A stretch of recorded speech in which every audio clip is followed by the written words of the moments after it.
اور بند کر کر مسجد نبوی کے صحن میں آج کے زمانے میں اس بات کا اعلان کیا اور کہا دیکھو میں نے آج رات خواب دیکھا ہے اور خواب کے اندر میں نے دیکھا ہے کہ مسجد نبوی کے صحن میں قبر ہے اور وہ قبر کھلی ہے اور اندر قبر کے اندر کروٹیں بدلنے کی بے چینی ہے۔ میں سوچ میں پڑ گیا کہ یا اللہ مرنے کے بعد یہ زندگی کیسے، اور یہ تو کروٹیں بدل رہا ہے۔ ایک دم میرے کان میں آواز آئی صالحین کو اللہ زندگی دیتے ہیں اور نیکوں کے ساتھ اللہ پاک کا معاملہ بلند ترین ہوتا ہے۔ تو پھر فوراً مجھے یہ خیال آیا جب عام صالحین کا یہ حال ہے تو صالحین کے سردار محمد الرسول اللہ صلی اللہ علیہ وسلم کا کیا حال ہوگا۔ تو ایک دم میری نگاہ اٹھی تو مجھ کو آقا کا دیدار نصیب ہوا اور آپ اپنے حجر مبارک سے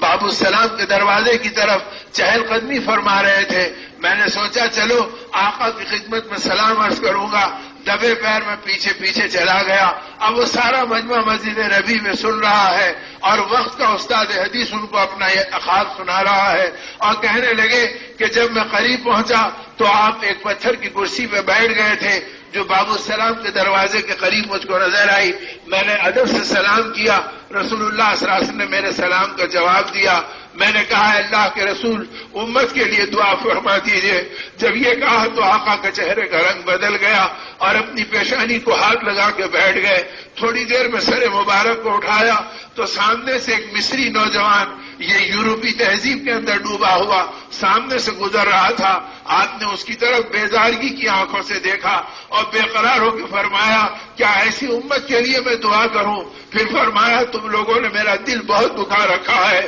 اور مجھے بے چین کر دیا ہے، میرا دل چاہتا ہے کہ میں ہندوستان ہجرت کر کے چلے جاؤں۔ فرمایا میری چیخ نکل گئی آقا اگر آپ چلے گئے تو مدینے میں کیا باقی رہے گا، اور اسی چیخ میں اٹھ گیا اور جب سے میں رو رہا ہوں اور سوچ رہا ہوں اور تم سے بھی یہ کہہ رہا ہوں بتاؤ ہندوستان میں کیا چیز ہے جس کے لیے آقا جانا چاہتے ہیں؟ اگر کوئی چیز ہے تو دعوت اللہ کا کام ہے کہ لوگ اپنے بستر اپنے کاندھوں پہ اٹھاتے ہیں، اپنے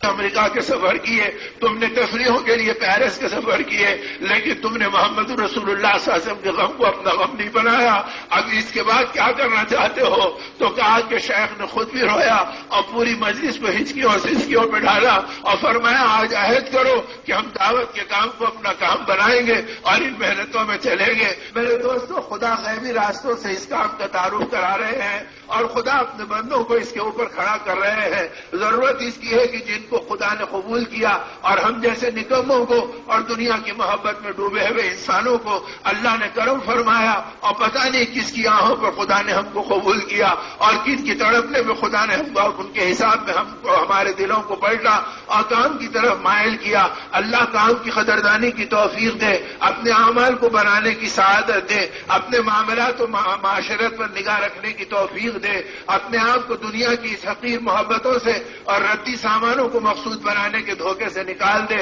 اور ایمان کے کمالات پر اللہ ہماری زندگیوں کو چلا دے۔ اس کے لیے یہ بات کہی جا رہی ہے کہ اللہ مجھ کو اور آپ کو موت تک ایمان پہ مر مٹنے والا بنا دے اور اس کا مزاج اور ذوق زندگی بنانے کے لیے جو تقاضے ہیں 4 مہینے کے اور اس سے کم و زیادہ کے اللہ پاک موت تک اس پر لگا دے اور تقاضوں پہ لبیک کہہ کر اپنے اوقات کو لگانے کی سعادت دے دے۔ اس کے لیے میرے دوستوں اور میرے بزرگوں اللہ مجھے اور آپ کو قبول کرے۔ ہمت کر کے نیت کر کے طے کرو کہ ہمارے مشورے، ہماری فکریں، ہمارے مذاکرے یہ اس لیے ہے کہ اللہ کا دین دنیا میں سربلند ہو اور خدا کا غضب اور قہر ٹھنڈا ہو اور ان کا قہر ان کے اور دین کے دشمنوں کی طرف پلٹ جائے اور خدا زمانے کے قارون کو دھسا دے اور فرعونوں کو ڈبو دے